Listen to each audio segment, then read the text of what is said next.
Hi and welcome to another episode of the Getting Things Done podcast from Vital Learning. I am Morten and I am here as always with my good friend and colleague Lars Rotskil Hendriksen. Привет, Lars.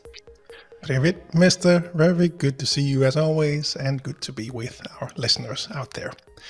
We always start off by reminding you of the purpose of this podcast, which is to help you learn GTD or become even better GTDers. So we hope that today's episode supports you in that. If you are new to GTD, we always recommend you go back and listen to episodes 1 through 6 to get an introduction to the basics of GTD, the 5 steps. Today's episode number is 89, and today's episode is about reference systems.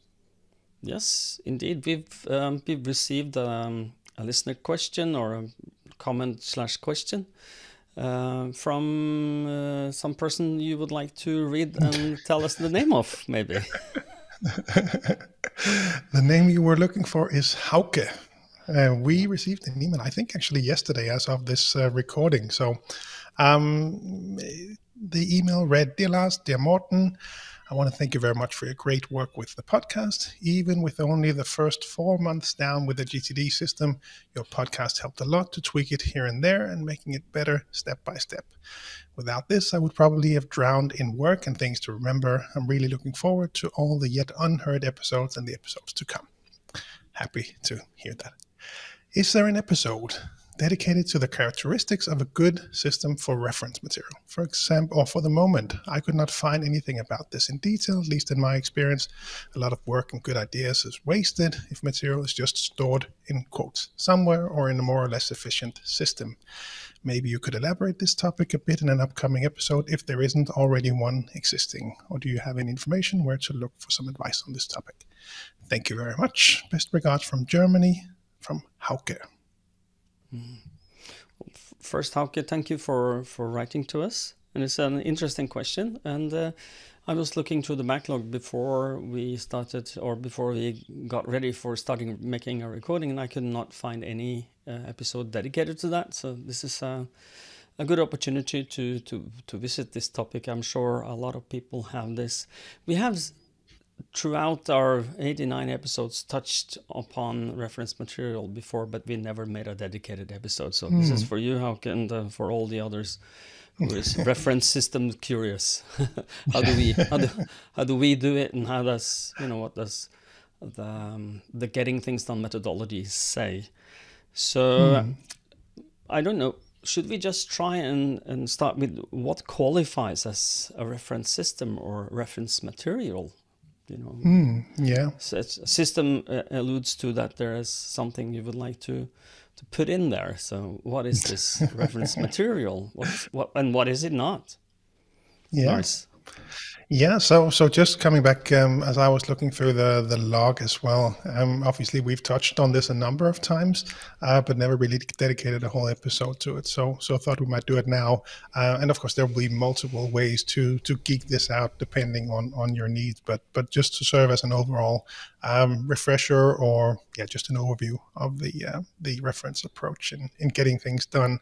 But the one that I mentioned back to Hauke when he emailed was number 46, where we talked more about the difference in approaches and how we approach digital reference differently. So, but yeah, good that we could dedicate a whole episode to this. So stuff will show up in your life. That's the first step in GTD, capturing things. Second step is to clarify. As you clarify things, there'll be 6 different buckets where things can end up. So when something is non-actionable, you can trash it, you can incubate it, or you can reference it for later. So these are non-actionable items that we want to be able to retrieve again at some later stage. So that is really the simplest way I would describe it. I don't know if you would add anything to that. No, it's something you would like to find after. This is the best, qualifications. No action is not actionable, and it is just for something you might want to retrieve at a later point. And I think that we can then also dive into just quickly what is not reference material. So that is anything that's actionable is not reference material. I don't know if you've done this, but when I started my career as a GTDer if there is such a thing as a career as a GTD. Well, we made it Oh, our there is. career by, Yeah. well, yes, we made it our career to teach this. But one of the things I remember very clearly is that I had a reference system back in the day that was Evernote. The what did they call that again? Do you remember the tagline they had, like the all-in-one bucket something? Do you remember the name that I Oh, called it? yeah. I don't remember the tagline. No, Yeah, but you're yeah, right. There was one. Yeah. the everything bucket. He came back to me now. So and that it became a bucket of everything. And one of the things I also tried then to use. I started using OmniFocus. I've been using that for years, and then Evernote and OmniFocus. When you learn GTD, when I learned GTD, it was a big mess. It was actionable items in the Evernote part and the non-actionable things in OmniFocus. It was a big mess. So one of the things that you need to understand, I don't know if you ever had a mess like that, Lars, but Absolutely. I've seen you before systems, so I know. I've seen that. But the possibility to just make sure that you are not mixing up reference material with actionable things is what I would suggest that you start with, and then after you've done that, how would you qualify anything that is a valuable reference? What would you call that? Would you take anything, like I said, everything bucket, or would you make some what would be the main qualifier for you, Lars? Yeah, I think we've spoken about this before, that we, as of the start of this year, started to teach a new version of the GTD seminar, and one of the things that I noted in that was also that when we talk about reference, the recommendation, at least when you start off with GTD, is that to not try to save anything that you can perhaps or likely search and find yourself later, because I think a lot of the overwhelmed reference systems that I have come across, at least over the years, have been where we tend to store everything. And of course, you never know. There's, let's say I need some information. I need a manual for the lawnmower. I can probably find that. I don't know for sure. The company might delete it from their website at some point, but that kind of decision making is relevant for me to include when I consider whether I want to reference something or not. Yeah, and I think that what I would just add to that is that I'm sure people will remember I've said this before, but my son taught me the name, the word seriously, and I used the word bullshit filter because I tend before I understood what I was doing, I tend to collect everything. Anything that was remotely interesting, I would like to reference at some later point in life, and that made a big mess. And it was, my reference system grew too big, and just to before you archive something, ask yourself: is this archivable, or do I need to archive this for future reference? And if not, don't.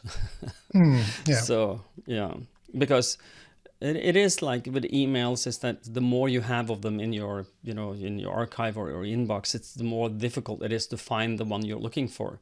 So just clear house, I think it is a good idea. By the way, you have to let your son know that this seriously question has also progressed into the Danish GTD community. I have heard from a few GTDers that actually apply this now in Denmark as well. So yeah, Okay. well, thought that was kind of fun.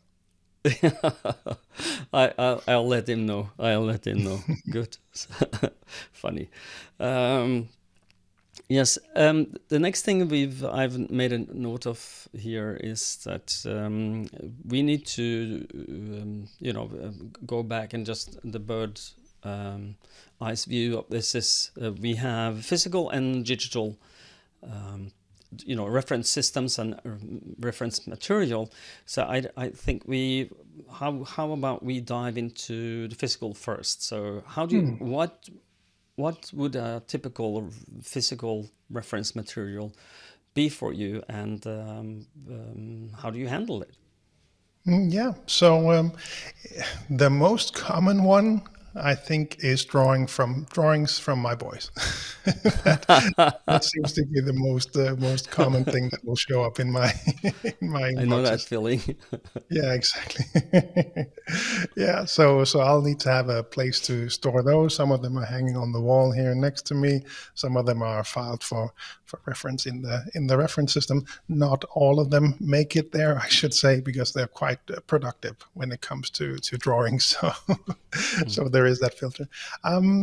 Yeah, in some cases it'll be, just simple receipts, things that show up in that, or letters that show up that I need to store. Could be information from, let's say a car repair, for example. So that'll go into my physical reference system. Got I got a very delayed Christmas card. I don't know what happened to the Danish postal service, but about 2 weeks ago now, early April, I got a Christmas card from one of the Danish GTDers. Really appreciate those. There are a few GTDers that send me Christmas cards, and I really appreciate them. So Yeah. I'll want to hang on to them because Mm. they really mean a lot to me. So they'll go in the reference system as well. So Yeah. things like that. Mm. And if you were to look in my physical reference system today, Mm. a lot of it will be trainer guides as well. So different guides for different seminars or different webinars that we have. They're all printed and hanging there and waiting for me to grab them. Yeah. And I think I have the more or less the same idea and how it works for me as well. But I have that is what I call valuable is my when you have a signed contract, for instance, that is typical reference material that I need to the office rental space contract here, and other physical things that has some value. But I also take one of the things I take, I save is I've done it for years and I've kind of given up because you can find PDF. But I think I inherited this from my father. Is that all the manuals you got from anything you bought that had a manual, I had an archive specifically just for this. And that's saved my bacon up throughout the years, but because and alphabetically stored. So if I have like the LG monitor, I will find it on L. But I've given up on that because it's just a Google search away now. Yeah, So it's kind of, same for me. Yeah, so that is. That's lost its relevance. But if something, the world, the internet dies, then I will be in big trouble. But if the internet dies, that might be the least of my troubles if my monitor doesn't work. Yeah, exactly. Yeah. Exactly. No, but I switched as well. I got a new coffee machine a few months back. Just threw that in when I needed to now do the cleaning and cleansing thing that the machine required. Then I just found a YouTube video to walk me through it. So yeah. And some of the newer gadgets I bought, they have actually, there's an app, and in the app when you set it up, it's a video in the app that tells you what to do, and then you can just go back to that if you want to set it up again. That is convenient. But it was a few kilos of manuals back in the day. it must have been. It really must have been. It was. So I don't know if you feel, but how would you archive it physically? Do you have hanging folders? Do you have manila folders? Do you have a cabinet? I have hanging folders in a cabinet. I bought one from IKEA, and when it was called Eric, and I was I would always mention this to the coaching clients. I have an Eric.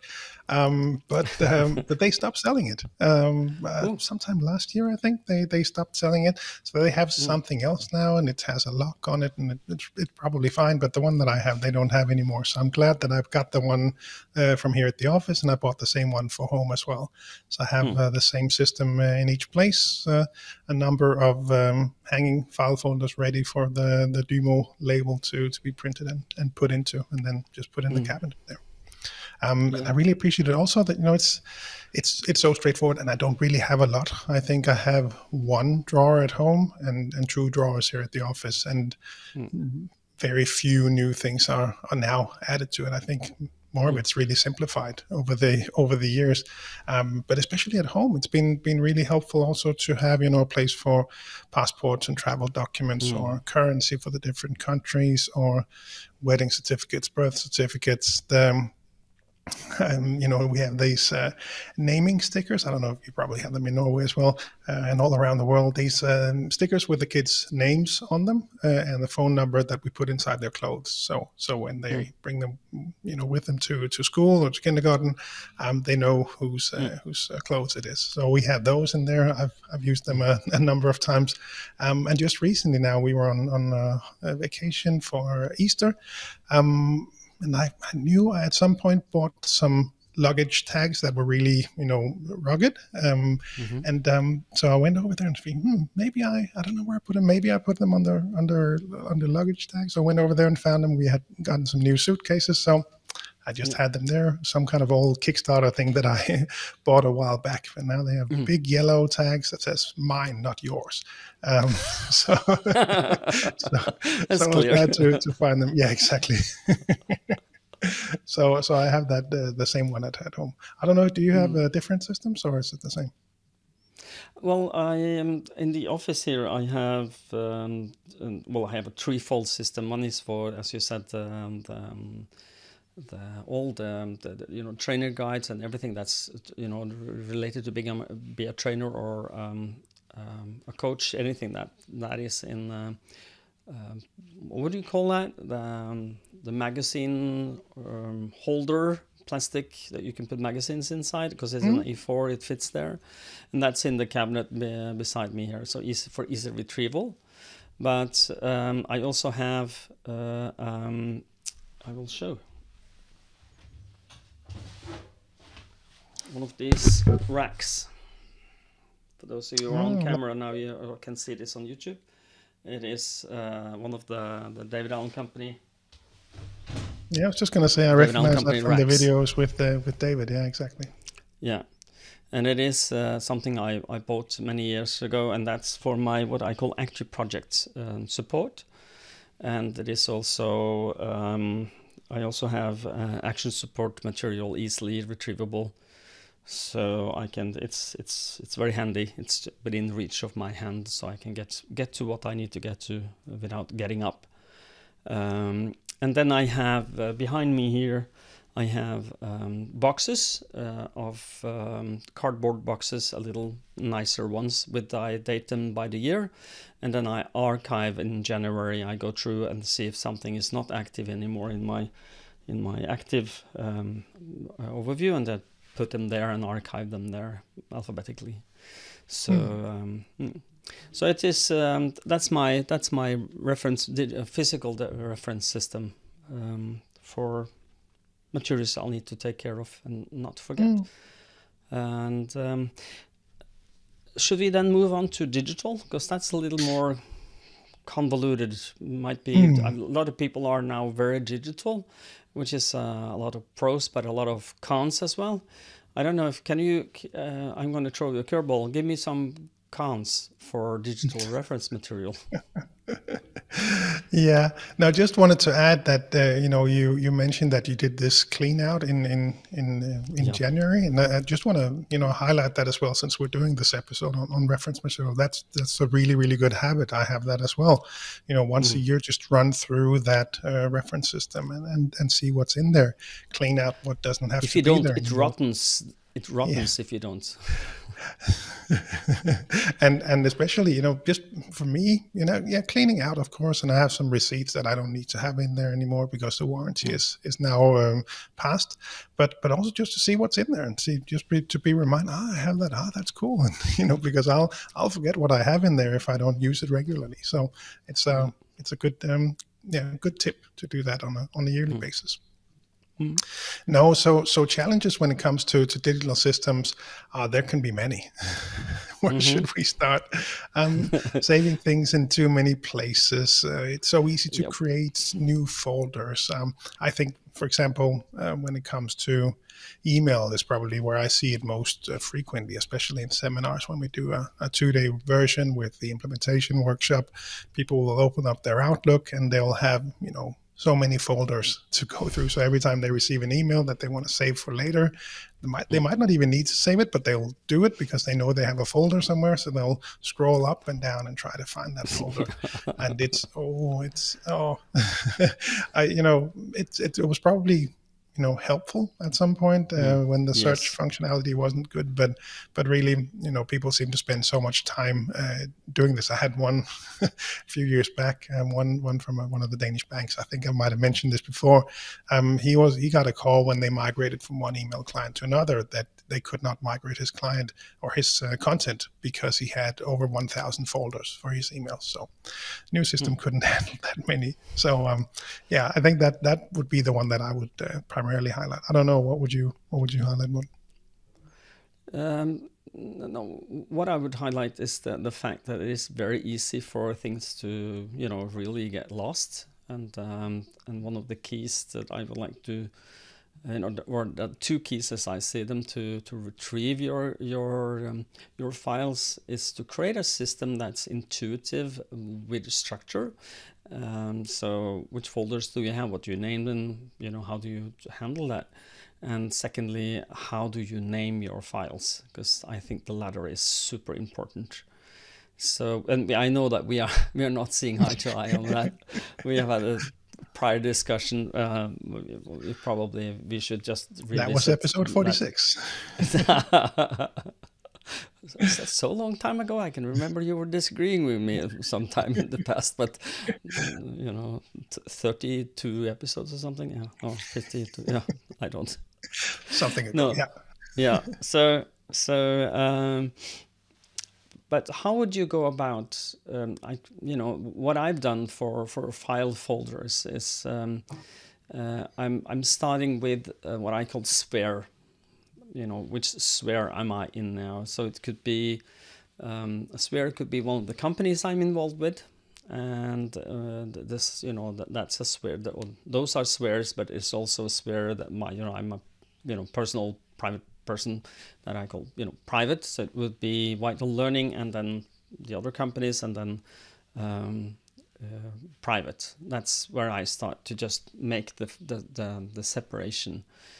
Do you do the same, Lars?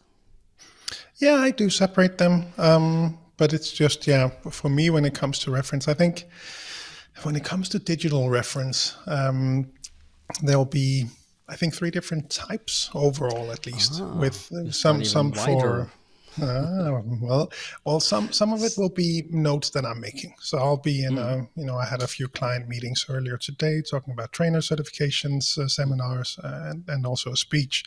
So when I do my digital notes, that'll be the first criteria, I think, as to where I would put it and how I would organize it.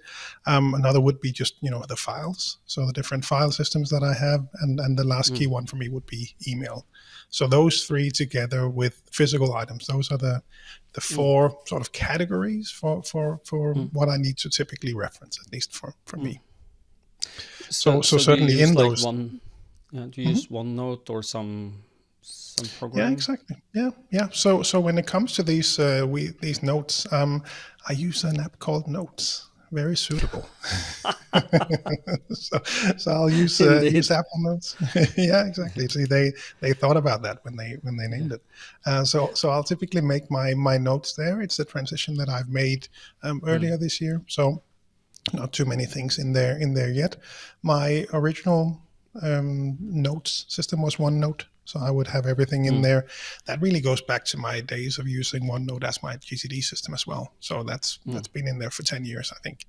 And I like it. I think it's fine, works for me. And that's where you would find the distribution that you just talked about, or categorization, where I have personal Lars and I have business Lars in there.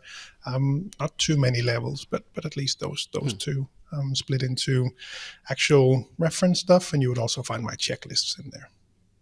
Okay, yeah. What do you use for your system? I use different things, as you do. Some things works best, but it is files in the folder structure at Google Drive would be my main for files. But I also have, and and for me, it's more like the way I differentiate this is I use distance as my main decision maker for where I put things. So if I need something in my face easily accessible, that maybe I'm working on or I'm going to use actively in the near future, it will be in Notes, like you. And most of my checklist is also in Notes, Apple Notes. Okay. But for instance, my weekly review checklist is in there. So, and packing checklists and other checklists. And but then I use for things that are finished that I just need to retrieve at some point. That could be a collection of notes, documents, files of any type that I need to retrieve, links. I use DevonThink as the database for that, and that works really well for me because I can then, you can you can do this in Notes as well, but I don't. I think it's all about feelings. It's like I'm not attracted to Notes in that way. It gets easily too complicated, and I need a cleaner structure, and I think that DevonThink gives that to me. And so I put it in what is more when I finished, when I'm like I have in DevonThink, just to give you an idea what goes in there, is it could be coaching client notes. Anything that has to do with the coaching clients would live in DevonThink. And you will need physical access to my computer to get that, so it's secure, it's not synced anywhere. I'm not syncing. I wanted to try syncing through Dropbox, but I stopped doing that. But so for instance, when we do a GTDQ, the result of the GTDQ, like it could be a screen dump, I put in there. If we then work with the Kairos cognition for a client, that also go in there. All my notes from my Remarkable when we have finished our coaching will also go in there. I will then export it as a PDF and drag it into that database, and then I would archive the folder for that client when we are finished, so I can retrieve that information if you want to pick up our talks at a later time.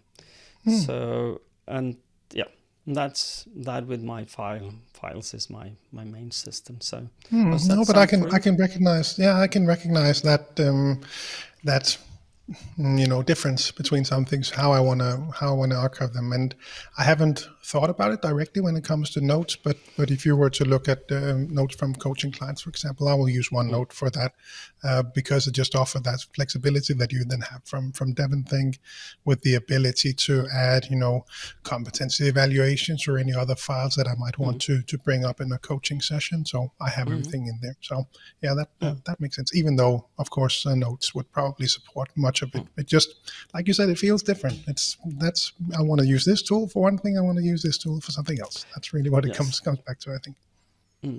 And in that DevonThink database with coaching clients is also what I call my resource library. We have a lot of PDFs and small videos and links that I like to share with my clients, that I'm when I need that tool, I know where to find it very easily.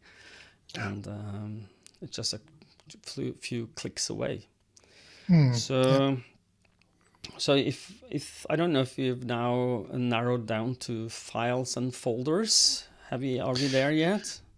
Or maybe email. It depends on whether you want to do email, folders first or email first. But email is always, like I said before, email is tricky because people will. And there'll be, of course, very different people that show up in coaching or in seminars. And of course, there won't be any sort of specific rule for how many folders you need or whether you need any at all. As I've mentioned before, I don't have any. It just all goes in the archive. When I have specific emails that I need to reference, for example, I will, let's say I have a waiting for someone where I want to be able to retrieve that email for following up. I'll just include that in my Apple reminders list, so I have the link back to that. But of course, some people will need to have separate folders. Could be GDPR perspectives. It could be HR or sensitive data. It could be that you need to split it by country because for whatever reason in your job that you need to see things and parked in different places. So So people will need as many folders as they need, but try to simplify it. I think that's probably the general advice that I will give to people is, just reflect on the folders that you have, the ones that you don't need anymore. Well, perhaps we can just drag them under archive, and then the active ones that you actually use, you have those at hand, because it can easily over time get a bit overwhelming, if you ask me, at least. And I was going to interrupt you, but I didn't. Regarding email, is that a lot of people make folders, but they never clean them.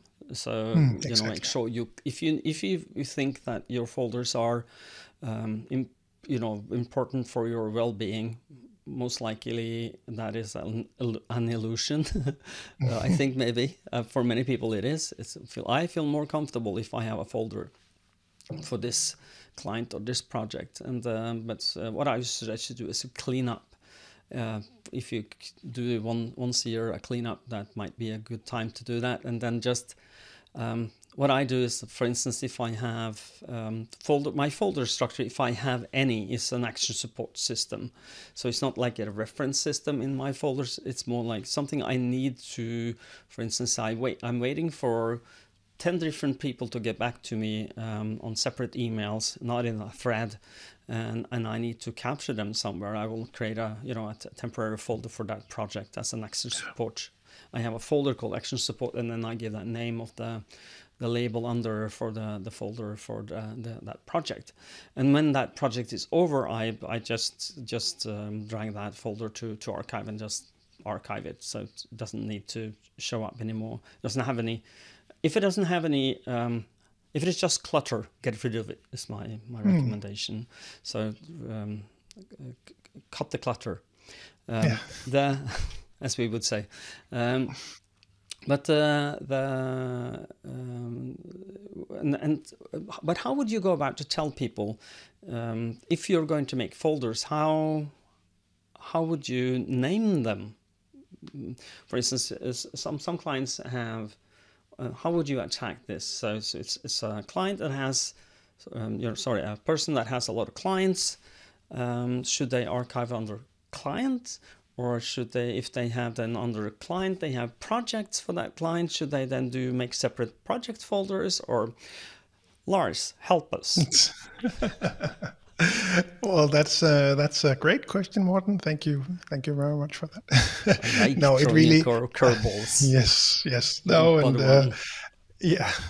no, it's when we come across this, or at least when I come across it, when we talk about it, the same goes for the list of next actions. Which lists do you need? Well, before we can tell you what lists you need, we need to know what the content is that we actually need to put on those lists, right?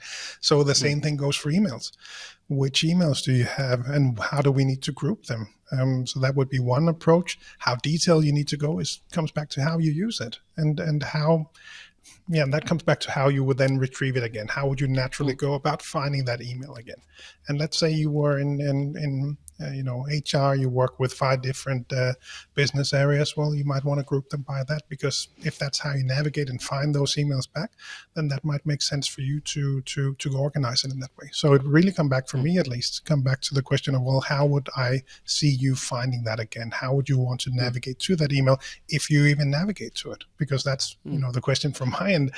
I search things, so that's why I don't need to structure them very much, because that's how I would approach it. But that's not necessarily the right way for you to do it. No, and I do agree with you, and I found that most people will not need, or does not need, folders or labels, or whatever you want to call them. They're called labels in Gmail. So but you don't need them unless you feel that they give you some structure you cannot get any other way. One of the things I would ask, what I would suggest to you is that you make a projects archive folder, so a folder for projects you're finished with. And if you use folders, the folder structure to focus on, to create folders for the active projects. And when that project is finished, archive it. Don't wait. I am thinking that if you are not archiving your emails, you will create distractions for yourself. You will see things in your email that you don't need to see. So just when a project is over, archive it. And I do, as you, Lars, suggest to people that they should use the search more often to find things. And in most email clients and in most email services, both Outlook, Outlook and Office 365, and Google Mail or Gmail has the same functionality. You can create search folders, so you can create a folder that creates, that is a search. So if I have I could create that if that was a need for me. So I could have anything from Lars that has the word podcasts in the subject field should be showing me, and between January this year and until forever. So that is a way to do that, to find your things when you need to find them. You just have to create the structure that works for you. Any comments, Lars? No, exactly. Completely agree. What really works for you is what it comes back to. Okay. Should we move on to files, digital files, and structure? And that is where we are not in agreement. No, I think just you have the more structured approach, and I think if I remember correctly, and yeah, like we've spoken about this a number of times. I think when it comes down to it, it's not really that different. I just name it, I set up a new, I had to reset my two-factor authentication for Zapier today. So I went in there, I got my new recovery codes. I saved that file. The file is named with the year, the month, and what I would search for, Zapier recovery codes, and that's saved. So, and I think you just do that, very specifically for all files. I will name them what I expect in that moment to search for. And in some cases, in this case, I might have new recovery codes 3 months from now because I got a new phone or whatever. So I'll maybe go back, update the old one to be called old, or just delete it, and then label the new one. So, but I don't have the strict naming convention that you mentioned, but I think, some of it I will still do just ad hoc. But you have a more strict naming convention, right? Yes, I do. The way that I do this is that I have, there's many ways to do this, but what I've done is, because I don't trust me, I don't trust me to remember my own scheme. That is my file naming scheme. So what I've done is that I've created a text expander snippet that helps me categorize that email and put it where I want it, or not put it where I want it. But when I've done what I'm going to tell you now, I can basically I don't have to care about where I file it, because I will always find it. So the way that I do this is that I do it by, I have the date like you have, 2023 dash the month and dash the day when I filed it or received it. And then it will be what kind of document is it? Is it a contract? Is it a screen dump? Is it a photo? Is it what is it? And regarding what is the document regarding? So it could be like let's say there's a lease, then that would be lease, apartment, and then the address for that apartment, and then from to or to whom. That will be the name of the person either that sent me or this file, or I'm sending it to, and then what I call the state. So is the document a draft or the final version, or maybe already signed. So just to have that. And that state has saved me many times, so you don't have to make the _1, 2, 3, 4. It's final signed. version, final version. Yeah, exactly. So I just you can go there, but to be and I use this final. The naming convention comes up in a pop-up where I just select from drop downs and just make a few notes about who it was from and what is it about, and then save it, and then I can actually drag it anywhere, because if I remember, well, it was 2023, it was about lease, and I will find it.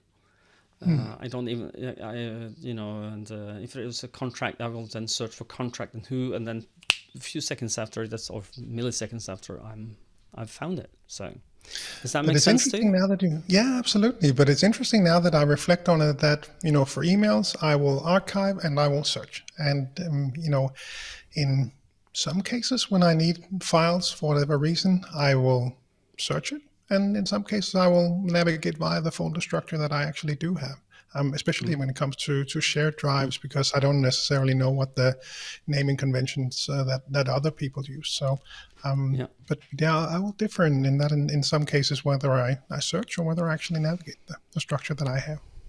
Mm. Yeah, and I'm coming across, that I think that the folder structures has its mission. This is my personal opinion, is have a mission when you have to share that structure with someone else. So someone who is not familiar with your naming convention, or has not been involved in that project or that thing that you're talking about. So we do have shared drives that we both have access to, Lars, that we, in the Vital Learning. And so the way that we are trying to do that there is to look at areas of focus as the way to for instance, like if you're a trainer, that will be a folder for your trainer. If it's a country-specific folder, and then that is only pertinent to that country, it will be that country folder. If it is marketing and everything that's general in marketing for all the countries, would be in that marketing folder. So, and then you will dig it down from there. What kind of medium are we using? Is it is it video? Is it etc. So it's and it is not perfect. It's like, but it is a work in progress. And as David would say, speed trumps perfection any day. So it's but I think that what do you think, Lars? My idea that the folders are for others more than for me. Does that make sense to you? Yeah, I guess it depends on how you navigate it. Because if I were to set it up, like I said, some cases I will search, some cases I will navigate. So I don't know necessarily that it would be for someone else. But, in any case, there should be an owner in who actually sets the structure. And I remember this back from my IT consultancy days. I remember when we had big projects. So we did payroll systems, for example, for big clients. And this would be, there would be some standard steps in all of those projects. So we would have our own version of a project management methodology. And with that also came a specific folder structure that was set up in SharePoint. And I clearly remember that having to navigate that. I thought it was so cumbersome because there were so many Somebody else for made each of that. them. Exactly, because there were so many, different phases in the projects, and each, there was the right folder to put everything. There was so much, and of course, to be able to reuse it, to be able to hand it over to support afterwards, we really had to follow that structure. It certainly made sense, but as a user, I was really struggling with navigating and finding the right place and placing the right documents. But we were so many people on those big projects that there simply was no other way. And that is also why I think, well, if